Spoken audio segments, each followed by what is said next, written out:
Capítulo 5. Sexualidad satánica. Ha habido mucha controversia en cuanto a los puntos de vista satánicos sobre el amor libre. A menudo se supone que la actividad sexual es el factor más importante de la religión satánica, y que la disponibilidad de participar en orgías sexuales es un prerequisito para convertirse en satanista. Nada más lejos de la verdad.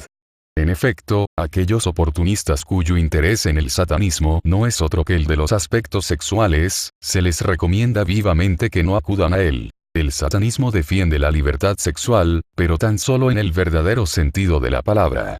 En el concepto satánico, el amor libre significa exactamente eso. Libertad de ser fiel a una persona o de satisfacer tus deseos sexuales con tantas personas como creas necesario para satisfacer tus necesidades particulares. El satanismo no alienta actividades orgiásticas o relaciones extramaritales en personas a quienes no les nace de manera natural.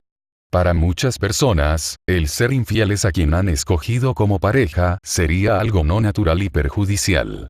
Para otras, sería frustrante el sentirse atada sexualmente a solo una persona.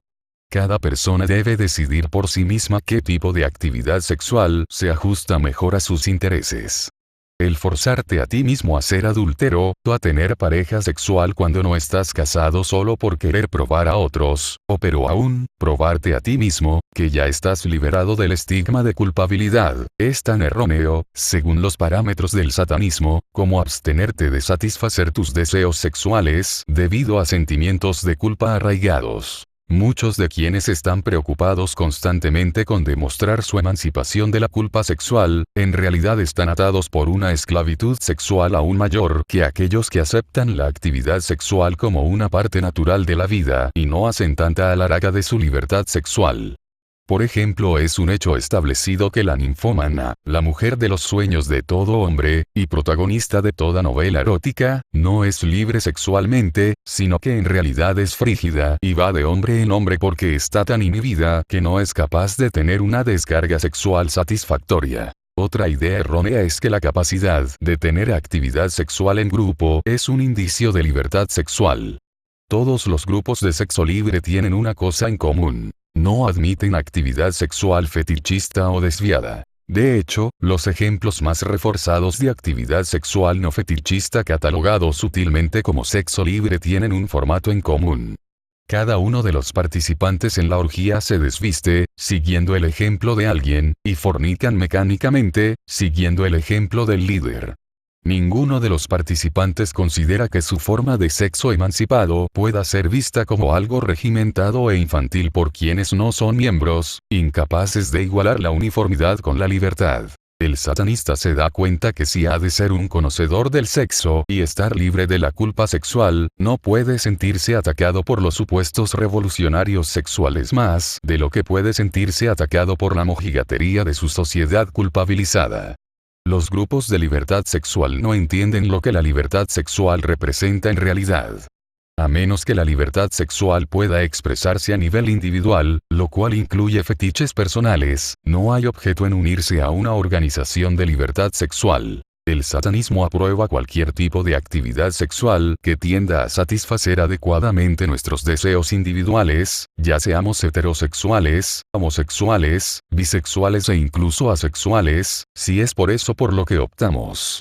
El satanismo aprueba también cualquier fetichismo o desviación que acreciente la calidad de nuestra vida sexual, siempre que en ello no se vea inaplicado a alguien que no lo desee. El predominio de conductas desviadas o fetichistas en nuestra sociedad haría estremecer la imaginación de quienes son sexualmente ingenuos.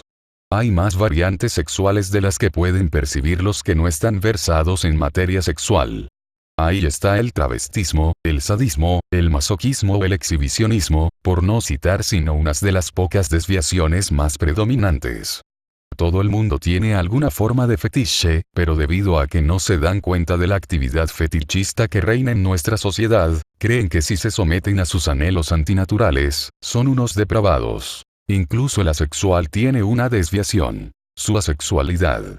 Es muchísimo más anormal tener una carencia de deseo sexual, a menos que se trate de un caso de enfermedad, de edad avanzada o de cualquier otra razón válida haya causado la disminución sexual, que ser sexualmente promiscuo. Sin embargo, si un satanista opta por elegir la sublimación sexual, prefiriéndola a cualquier otra expresión sexual abierta, eso es asunto suyo. En muchos casos de sublimación sexual, o de asexualidad, cualquier intento por emanciparse sexualmente podría tener resultados devastadores para el asexual. Los asexuales son invariablemente individuos que están sublimados sexualmente por sus empleos o por sus aficiones favoritas. Toda la energía e impulsos que normalmente estarían a la actividad sexual son canalizados hacia otros pasatiempos o hacia las ocupaciones que prefieran. Si una persona favorece otros intereses a la actividad sexual, es su derecho, y nadie tiene por qué condenarla por ello. Sin embargo, esa persona debería por lo menos reconocer el hecho de que ello es una sublimación sexual. Debido a la falta de oportunidades para expresarse, muchos deseos sexuales secretos no llegan jamás a trasponer el estado de la fantasía. El no descargarlos suele llevar a la compulsión y, por lo tanto, una gran cantidad de personas idean indetectables para dar rienda suelta a sus deseos. No por el hecho de que gran parte de la actividad fetichista no sea aparente exteriormente, quienes no son duchos en materia sexual han de engañarse pensando que tal actividad no existe.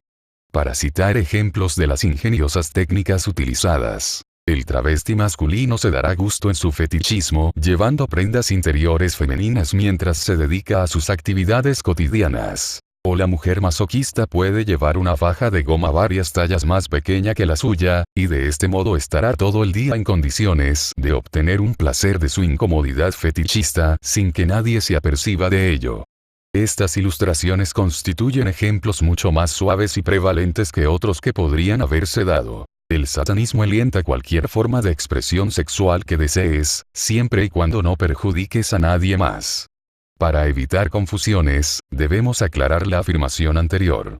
Al decir que no se debe perjudicar a nadie, no incluimos el daño no intencionado que pueda recaer sobre aquellas personas que, a causa de sus ansiedades concernientes a la moral sexual, puedan no estar de acuerdo con tus puntos de vista sobre el sexo. Naturalmente, deberías evitar el ofender a quienes signifiquen mucho para ti, y por ello me refiero a tus amigos y parientes más mojigatos.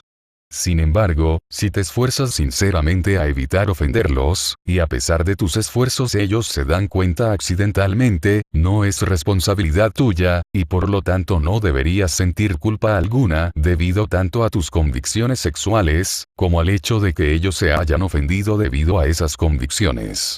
Si con tus actitudes sexuales temes constantemente ofender a los mojigatos, entonces no tiene sentido el intentar liberarte de la culpa sexual.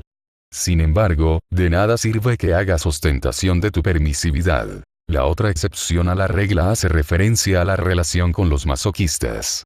Un masoquista extrae placer de ser maltratado. En consecuencia, si se le niega al masoquista su placer a través del dolor, eso le hace sufrir tanto como el verdadero dolor físico hace sufrir al que no es masoquista. La historia del sádico auténticamente cruel ilustra bien la cuestión. El masoquista le dice al sádico: «Golpéame». A lo cual el sádico despiadado responde: «No». Si una persona quiere ser maltratada y disfruta sufriendo, no hay razón alguna para no darle gusto en lo que acostumbra. La definición popular de la palabra sádico, la masturbación, considerada por muchas personas como un tabú sexual, crea un problema de culpabilidad que no resulta fácil de afrontar. En este asunto es preciso hacer mucho hincapié, puesto que constituye el elemento extremadamente importante de muchos actos mágicos destinados a tener éxito. Desde que la Biblia judeocristiana describió el pecado de Onán, Gen 38, 7, 10, el hombre no ha cesado de considerar la gravedad y las consecuencias del vicio solitario. Aunque los modernos sexólogos han explicado que el pecado de Onán es simplemente un coitus interruptus, siglos enteros de falsa interpretación teológica han causado un daño casi irreparable. Prescindiendo de los verdaderos crímenes sexuales, la masturbación es uno de los actos sexuales que peor está visto. Durante el último siglo fueron escritos innumerables textos para describir las horrorosas consecuencias de la masturbación. La palidez de la piel, la dificultad en la respiración, los granos en la cara y una pérdida del apetito no eran más que unas cuantas de las muchas características que se suponía provenían de la práctica de la masturbación. Se aseguraba que se produciría un total colapso físico y mental si no se atendían las advertencias de aquellos manuales destinados a la juventud. Las espeluznantes descripciones de tales textos resultarían casi risibles si no fuera por el hecho lamentable de que, a pesar de que los sexólogos, doctores o escritores contemporáneos han hecho mucho para eliminar el estigma de la masturbación, todos los muy arraigados sentimientos de culpabilidad creados por las absurdidades de aquellos primeros textos sexuales no han podido ser borrados sino de una manera parcial. Un gran porcentaje de personas, en especial aquellas que han rebasado la edad de 40 años, no pueden aceptar emocionalmente la circunstancia de que la masturbación es natural y saludable. Hay ciertas personas que ahora logran aceptarla intelectualmente, pero, como siguen considerándola con repugnancia, sucede que de un modo inconsciente comunican su repugnancia a sus hijos. En otros tiempos se pensaba que uno se volvería loco si, a pesar de todas las advertencias, persistía en sus prácticas autoeróticas. Este ridículo mito tomó cuerpo a causa de ciertos informes que pretendían que la masturbación estaba muy extendida entre los residentes de los centros psiquiátricos. Se suponía que, puesto que casi todos los dementes se masturbaban, era su masturbación la que les había vuelto locos. Nadie se detenía a pensar que la verdadera razón de que los dementes se entregaran a la práctica de la masturbación había que ir a buscarla en la carencia de compañeros del sexo opuesto y en esa necesidad de liberar la inhibición que es la característica de una locura extrema. Muchas personas prefieren que su pareja busque en otra parte la actividad sexual antes que dedicarse con ella a actos autoeróticos. En esto influyen los propios sentimientos de culpabilidad, más una repugnancia a realizar una masturbación mutua. Hay casos en los que existe también el temor a la repugnancia de la pareja. Sin embargo, es sorprendente el número de casos en los que se obtiene una perversa excitación al ver a nuestra pareja tener una experiencia sexual con otra persona. Esto es bastante corriente, aunque raras son las personas que se atreven a reconocerlo. Por mucho que nos hayan hablado de la Inmaculada Concepción, habría que tener una fe muy ciega para tragarse esa absurdidad. Todos sabemos muy bien que si queremos traer al mundo a un niño, tenemos que mantener un contacto sexual con una persona del sexo opuesto. Si uno se siente culpable al cometer el pecado original, entonces no hay duda de que se sentirá mucho más culpable al realizar un acto sexual pensando tan solo en uno mismo, y no en la necesidad de crear hijos. Los satanistas se dan plena cuenta de las razones por las cuales los sacerdotes declaran pecaminosa la masturbación.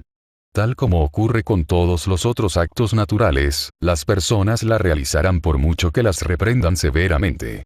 Ahora bien, provocar un sentimiento de culpabilidad es una importante faceta de su perverso plan para inducir a las personas a expiar sus pecados.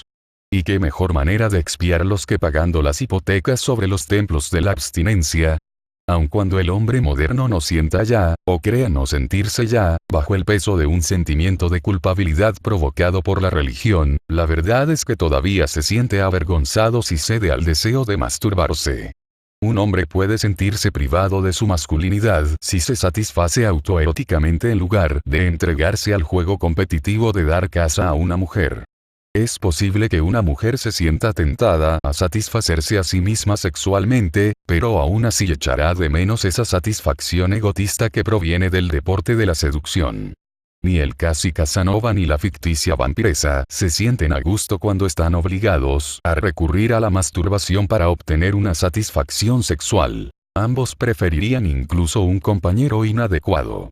Sin embargo, satánicamente hablando, es mucho mejor entregarse a una fantasía perfecta que participar con otra persona en una vacua experiencia. Con la masturbación, uno domina completamente la situación. Para ilustrar el hecho indiscutible de que la masturbación es una práctica normal y saludable, diremos que es realizada por todos los miembros del reino animal. Los niños también se rinden a sus instintivos deseos masturbatorios, salvo que hayan sido regañados por unos padres indignados. Desde luego, en esto suele haber una tradición que se remonta de hijos a padres a todo lo largo de una infinita línea ascendente. Es lamentable, pero cierto, que los sentimientos de culpabilidad sexual de los padres se transmiten inmutablemente a sus hijos. con el objeto de salvar a nuestros hijos del triste destino sexual de nuestros abuelos, nuestros padres, y posiblemente del nuestro propio. Nuestra obligación es conseguir que el perverso código moral del pasado quede expuesto tal como es. Una serie de reglas pragmáticas organizadas que, si obedecemos de un modo rígido, nos destruirán. Podemos estar seguros de que, si no nos liberamos de los ridículos niveles sexuales de nuestra sociedad actual, y en ellos incluimos a la pretendida revolución sexual, persistirá la neurosis provocada por esas sofocantes regulaciones.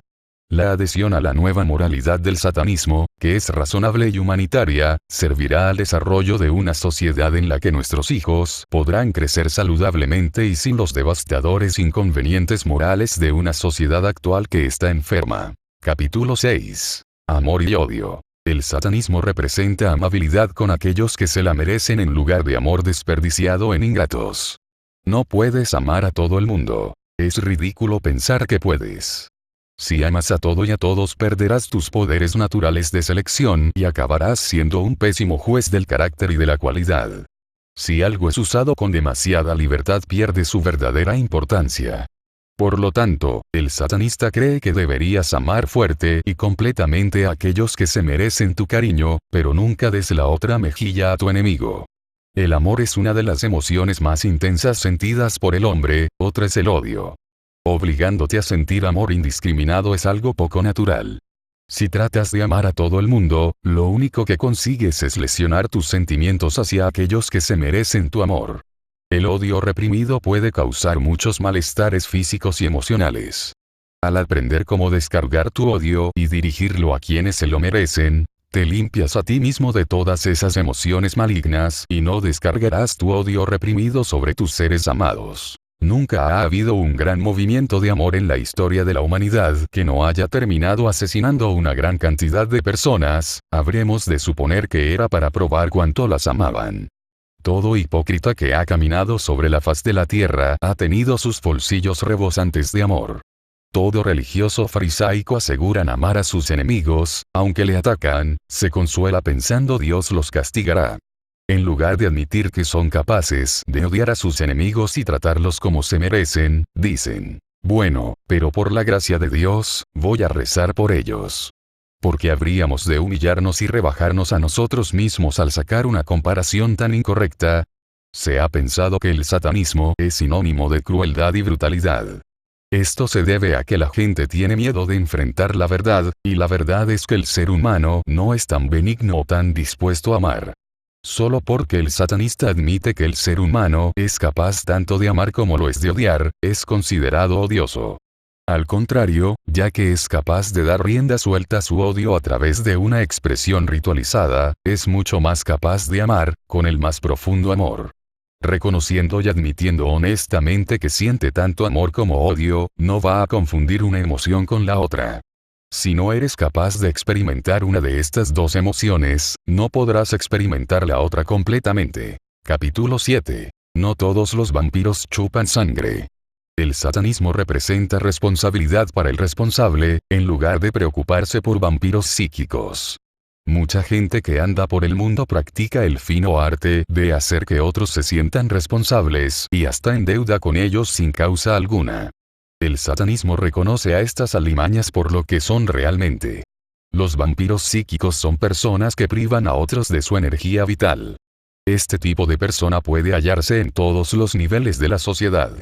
No sirven para nada útil en nuestras vidas, y no son ni objetos de amor ni amigos verdaderos. Sin embargo, nos sentimos responsables por el vampiro psíquico sin saber por qué. Si crees que puedes ser la víctima de tal persona, hay unas cuantas reglas muy sencillas que te ayudarán a tomar una decisión. Hay una persona que llames o visites frecuentemente, aunque realmente no quieras hacerlo, porque sabes que te sentirás culpable si no lo haces. O bien, te encuentras haciendo favores constantemente para alguien que no te lo pide de frente, sino que te lo insinúa. La mayoría de las veces el vampiro psíquico utilizará psicología inversa diciendo no podría pedirte que hicieras esto, y tú, en respuesta, insistirás en hacerlo. El vampiro psíquico nunca pide algo de ti. Eso sería demasiado osado y presuntuoso. Simplemente dejan que sus deseos sean conocidos de maneras sutiles que evitarán que se les considere una plaga. Ellos nunca pensarían en imponerte algo y siempre estarán felices y dispuestos a aceptar voluntariamente lo que les des, sin la menor queja, aparentemente. Sus pecados no son de hecho, sino de omisión. No es lo que dicen, sino lo que no dicen, lo que hace que te sientas responsable por ellos. Son muy cuidadosos como para hacerte una exigencia, porque saben que te ofendería, y tendrías una razón tangible y legítima para negárselas. Un gran porcentaje de estas personas tienen atributos especiales que hacen que el depender de ti sea más factible y mucho más efectivo. Muchos vampiros psíquicos son inválidos, o fingen serlo, o están mental o emocionalmente trastornados. Otros pueden fingir ignorancia o incompetencia para que tú, por lástima, o la mayoría de las veces, por desesperación, hagas las cosas por ellos. Una manera tradicional de desterrar un demonio o un elemental es reconocerlo por lo que es, y exorcizarlo. El reconocer estos demonios contemporáneos y sus métodos, es el único antídoto para el efecto devastador que poseen sobre ti. La mayoría de las personas aceptan estos individuos pasivamente viciosos en su valor nominal solo porque nunca les han sido señaladas sus maniobras insidiosas. Se limitan a aceptar estas pobres almas por ser menos afortunadas que ellos, y sienten que deben ayudarlos de cualquier manera posible. Es un sentido equívoco de la responsabilidad, o un sentimiento infundado de culpa, el que nutre al altruismo del cual se alimentan tales parásitos. Al vampiro psíquico se le permite existir porque escoge inteligentemente como víctimas a personas conscientes y responsables, personas con gran dedicación a sus obligaciones morales. En algunos casos somos vampirizados por grupos de personas, al igual que por individuos. Toda organización que se dedique a recaudar fondos, sea esta una fundación de caridad, un consejo de comunidad o asociación religiosa o fraternal, etc., seleccionan cuidadosamente a una persona que sea hábil en hacer sentir culpable a otros. El trabajo de esta persona es el de intimidarnos para que primero abramos nuestros corazones, y luego nuestra cartera, a quienes se van a beneficiar de su buena voluntad, sin mencionar que en muchos casos, no donan su tiempo desinteresadamente, sino que están recibiendo un jugoso salario por su noble acción. Son maestros en jugar con la compasión de la gente responsable. Cuán a menudo vemos niños pequeños que han sido enviados por estos fajines santurrones para extraer sin dolor donaciones de la gente de buen corazón. ¿Quién puede resistirse al encanto y la inocencia de un niño? Estas son, obviamente, personas que no son felices a menos que estén dando, pero la mayoría de nosotros no encaja en esta categoría. Desafortunadamente, la mayoría de las veces estamos haciendo cosas que la verdad no sentimos que se necesite que hagamos. Una persona consciente halla muy difícil el decidir entre la caridad voluntaria y la obligada. Querrá hacer lo que sea más justo y correcto, y lo más seguro es que halle desconcertante el hecho de tratar de decidir a quién debería ayudar y qué cantidad de ayuda se espera de él, legítimamente. Cada persona debe decidir por sí misma cuáles son sus obligaciones para con sus amigos, familia y comunidad respectivas. Antes de donar tiempo y dinero a personas fuera de su círculo familiar y de amigos, debe decidir cuánto puede, sin privar de algo a sus seres queridos. Al considerar todo esto, debe de asegurarse que se incluirá a sí mismo entre sus seres queridos. Debe evaluar cuidadosamente la validez de la petición que se le hace, y la personalidad o motivos de quien le hace dicha petición. Para una persona resulta extremadamente difícil aprender a decir no cuando toda su vida ha dicho sí. Pero a menos que quiera que se aprovechen de él constantemente, tiene que aprender a decir no cuando las circunstancias lo justifiquen. Si se los permites, los vampiros psíquicos se infiltrarán en tu vida gradualmente hasta que ya no tengas privacidad, y tu constante preocupación por ellos te irá dejando sin ambición alguna. Un vampiro psíquico seleccionará siempre a una persona que esté relativamente satisfecha con su vida, una persona que esté felizmente casada, satisfecha con su trabajo, y que por lo general está bien adaptada al mundo que le rodea, para alimentarse de ella. El solo hecho que un vampiro psíquico escoge a una persona feliz para hacerla su víctima demuestra que a él le faltan todas las cosas que tiene la otra persona. Hará todo lo que pueda para provocar problemas y discordia entre su víctima y las personas a quienes más estima. Por lo tanto, ten cuidado de cualquier persona que parezca no tener amigos de verdad y sin interés aparente en la vida, excepto tú. Lo más seguro es que te diga que es muy selectivo con sus amistades, o que no hace amigos fácilmente debido a que sus parámetros son muy altos a la hora de escoger amigos. Para conseguir y conservar amigos, uno debe estar dispuesto a dar algo de sí mismo, cosa que el vampiro psíquico es incapaz de hacer. Pero se apresurará a añadir que tú llenas todos los requisitos y que verdaderamente eres una sobresaliente excepción sobre todo el género humano, que tú eres uno de los pocos que son dignos de su amistad. A menos que confundas amor desesperado, que es una cosa bastante egoísta, con vampirismo psíquico, hay que aclarar la enorme diferencia entre ambos. La única manera de determinar si estás siendo vampirizado es sopesar lo que le das a esa persona, y compararlo con lo que esa persona te da a cambio. A veces puede que te irriten las obligaciones que te impone un ser querido, un amigo cercano, o hasta tu jefe. Pero antes de que los consideres vampiros psíquicos, debes preguntarte a ti mismo qué obtengo a cambio. Si tu pareja insiste en que la llames con frecuencia, y le pides que tenga en cuenta el tiempo que pasa lejos de ti, has de saber que esa es una situación de toma y daca. O si un amigo tiene la costumbre de llamarte a pedirte favores en los momentos más inoportunos, pero igualmente dependes de ellos para dar prioridad a tus necesidades más inmediatas, considéralo como un intercambio favorable. Si tu jefe te pide que hagas un poco más de lo que normalmente se espera que hagas, pero en el futuro ignorará una tardanza ocasional o te dará tiempo libre cuando lo necesites, seguramente no tienes razón alguna para quejarte ni necesitas sentir que se está aprovechando de ti. Sin embargo, estarás siendo vampirizado si te llaman incesantemente o esperan que hagas algún favor por alguien que, cuando necesites un favor, siempre resulta tener otras ocupaciones más importantes. Muchos vampiros psíquicos te darán cosas materiales con el propósito expreso de hacerte sentir que les debes algo a cambio, y de esta forma te atan a ellos. La diferencia entre tu dar y el de ellos es que tu forma de pagarles a cambio siempre ha de ser algo no material. Quieren que te sientas obligado hacia ellos, estarían muy decepcionados y hasta resentidos si intentases compensarles con cosas materiales.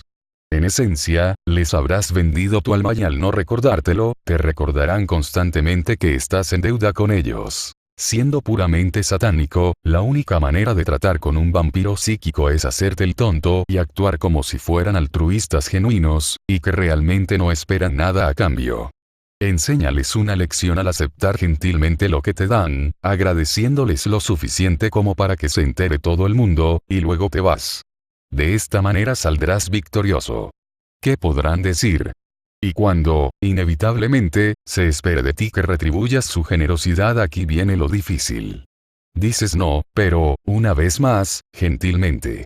Cuando sientan que estás escapando de sus garras, pasarán dos cosas. Primero, actuarán destrozados, esperando que tu antiguo sentimiento del deber y de compasión y de deber aflore nuevamente, y cuando, y si, nada sucediese, mostrarán su verdadera identidad y se mostrarán furiosos y vengativos. Una vez que los tengas en este punto, podrás hacer el papel de la parte ofendida. Después de todo, no has hecho nada malo, simplemente tenías otras obligaciones más urgentes en el momento, y ya que no se esperaba nada a cambio de su obsequio, no debería haber resentimiento de parte de ellos. Por lo general, el vampiro psíquico se dará cuenta que sus métodos han sido descubiertos y no presionará la situación. No seguirá desperdiciando su valioso tiempo contigo, sino que se moverá hacia la siguiente víctima indefensa. Sin embargo, hay momentos en los que el vampiro psíquico no soltará a su presa tan fácilmente, y hará todo lo que esté a su alcance para atormentarte. Para esto tendrán mucho tiempo disponible, ya que una vez rechazados, dejarán todo a un lado, es decir, lo poco que tengan, para dedicar cada momento de vigilia a planear la venganza a la que creen tener derecho. Por esta razón, lo mejor es, primero que todo, evitar una relación con este tipo de personas. Su adulación y dependencia de ti puede, al principio, ser muy halagadora, y sus obsequios materiales muy atractivos, pero una y otra vez terminarás pagando un precio bastante alto por ellos. No desperdicies tu tiempo con personas que terminan destruyéndote. En vez de ello, concéntrate en quienes apreciarán tu responsabilidad hacia ellos y, de la misma manera, ellos hacia ti. Y si eres un vampiro psíquico, atiende este consejo. Cuídate del satanista, está pronto y dispuesto a clavar gustosota estaca proverbial en tu corazón. Capítulo 8. Complacencia, no compulsión. El punto más alto del desarrollo humano es la conciencia de la carne. El satanismo alienta a sus seguidores a darse gusto en sus instintos naturales. Solo así puedes ser una persona completamente satisfecha sin frustraciones que puedan ser perjudiciales para ti y para las personas a tu alrededor. Por lo tanto, la descripción más simplificada de la creencia satanista es complacencia en lugar de abstinencia. La gente suele confundir la compulsión con la complacencia, pero entre las dos hay una diferencia enorme. Una compulsión nunca es creada por el complacerse, sino por no ser capaz de hacerlo. El hacer de algo un tabú, solo sirve para intensificar el deseo. A todo el mundo le gusta hacer cosas que se le dice que no hagan. Las frutas prohibidas son las más dulces.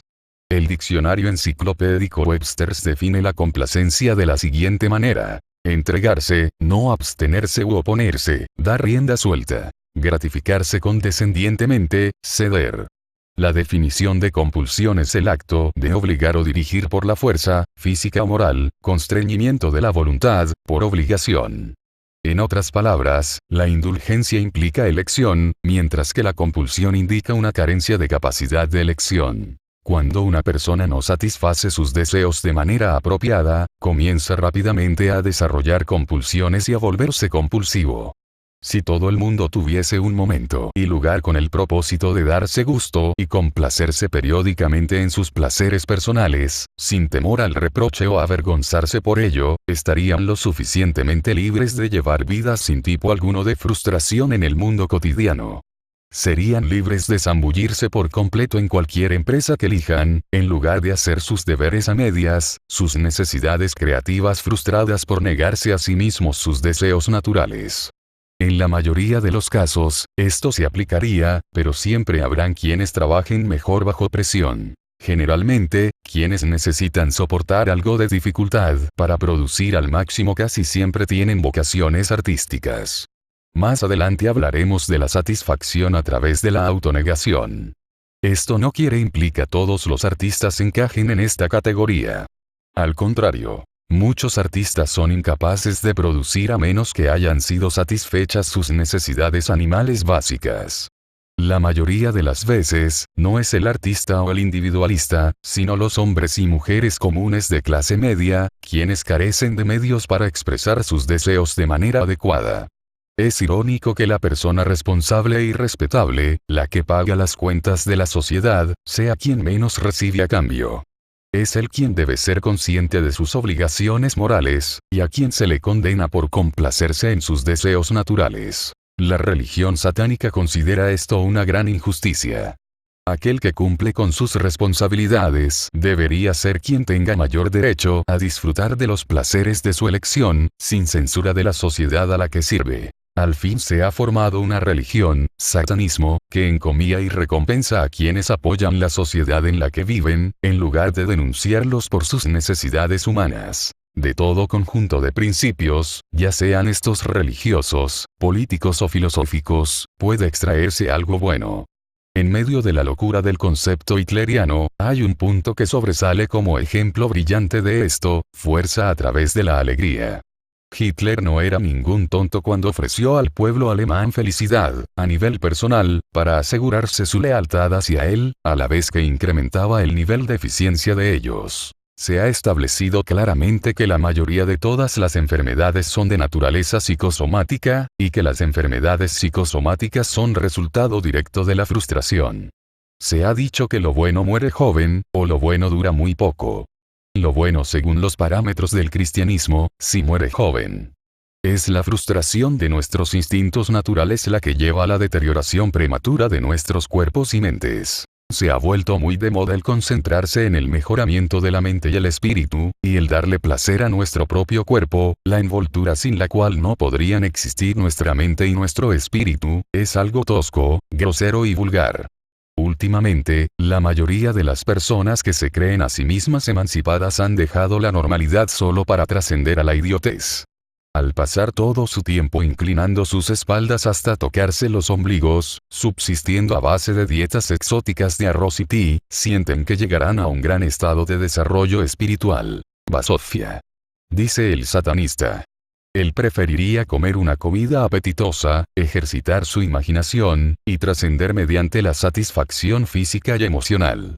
Le parece que después de haber sido acosado durante tantos siglos con exigencias religiosas irrazonables, debería darle la bienvenida a la oportunidad de ser humano por una vez. Si alguien cree que negando sus instintos naturales puede evitar la mediocridad, debería examinar las creencias místicas orientales, que durante los últimos años han gozado del favor intelectual de Occidente. El cristianismo ya es un trapo viejo, y los que desean escapar de sus grilletes se han vuelto hacia las así llamadas religiones iluminadas, como el budismo. Si bien el cristianismo se merece toda la crítica que ha recibido, tal vez haya tomado más carga de culpa de lo que debiera. Los seguidores de las creencias místicas son tan culpables del poco humanismo como los cristianos descarriados. Ambas religiones están basadas en filosofías trilladas, triviales, pero los místicos religiosos dicen ser iluminados y estar emancipados del dogma culpabilizante tipificado por el cristianismo. Sin embargo, el místico oriental está mucho más preocupado que el cristianismo con evitar acciones y comportamientos animales que le recuerden que no es un santo, sino un hombre, solo otra forma de animal, a veces mejor, la mayoría de las veces peor que el resto de animales, quien, por su divino desarrollo espiritual e intelectual, se ha convertido en el más vicioso de los animales. El satanista pregunta, ¿qué hay de malo en ser humano, y tener limitaciones humanas así como recursos humanos? Al negar sus deseos el místico no se acerca más a compulsiones que su alma gemela, el cristiano. Las creencias místicas orientales le han enseñado a la gente a contemplar sus ombligos, pararse de cabeza, mirar paredes en blanco, evitar el uso de apelativos, y disciplinarse a ellos mismos contra cualquier deseo de placer material.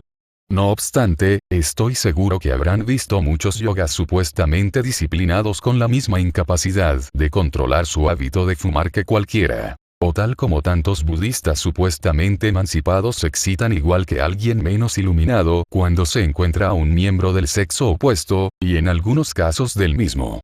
Sin embargo, cuando se le pide que explique la razón de su hipocresía, se refugian en la ambigüedad que caracteriza a su fe, nadie los puede atrapar ya que no dan respuestas directas.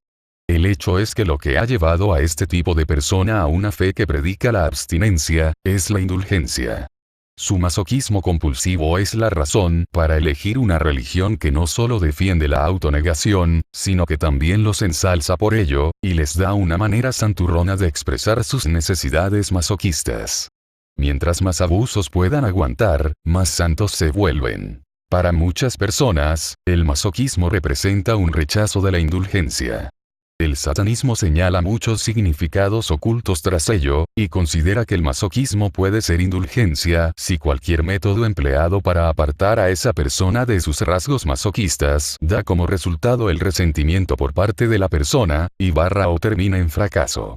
El satanista no condena a estas personas por dar rienda suelta a sus necesidades masoquistas, pero siente un desprecio máximo hacia quienes no pueden ser lo suficientemente honestos, por lo menos con ellos mismos, para enfrentar y aceptar su masoquismo como parte natural de los rasgos de su personalidad. El tener que utilizar la religión como una excusa para su masoquismo ya es algo nocivo de por sí, pero estas personas tienen el descaro de sentirse superiores a quienes no se entregan a la expresión autoengañosa de sus fetiches.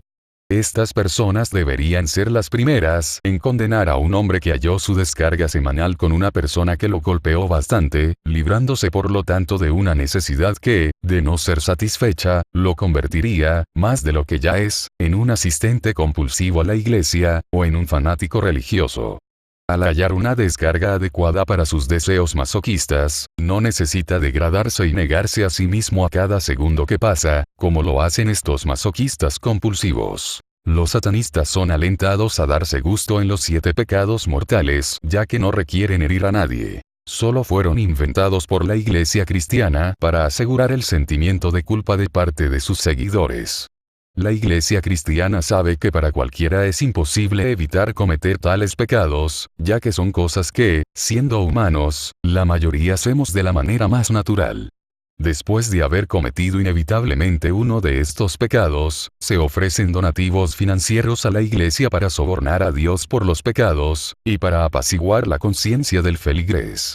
Satán nunca ha necesitado un libro de reglas, ya que las fuerzas vitales de la naturaleza se ha ocupado de mantener al hombre en pecado, y su propósito es mantenerlo así, tanto a él como a sus sensaciones. No obstante, se han hecho varios intentos desmoralizadores tanto en su cuerpo como en su ser para salvar su alma, lo cual solo sirve para ilustrar qué tan mal concebidos y mal utilizados se hallan los conceptos indulgencia vs. compulsión. Ciertamente, la actividad sexual está más que permitida y alentada por el satanismo, pero obviamente el hecho que sea la única religión que toma esta posición honestamente, es la única razón por la que tradicionalmente se le ha dado tanto espacio literario. Naturalmente, si la mayoría de la gente pertenece a religiones que los reprimen sexualmente, cualquier cosa escrita sobre este tema tan provocativo les hará leerlo cuidadosamente. Si todos los intentos de vender algo, bien sea un producto o una idea, han fracasado, el sexo siempre lo venderá. La razón para esto es que aunque ahora la gente acepta el sexo conscientemente como una función normal y necesaria, su inconsciente sigue atado al tabú que la religión ha impuesto sobre este tema. Así pues, una vez más, lo que es negado es lo que se desea más intensamente.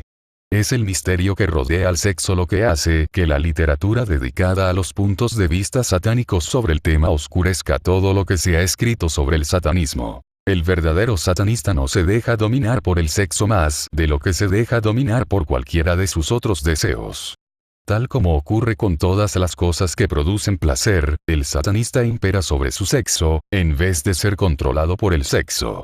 No es el monstruo pervertido que acecha esperando la oportunidad de desflorar cuanta joven virgen se encuentre, ni es el degenerado que recorre furtivamente los puestos de revistas sucias, excitándose con las fotografías obscenas.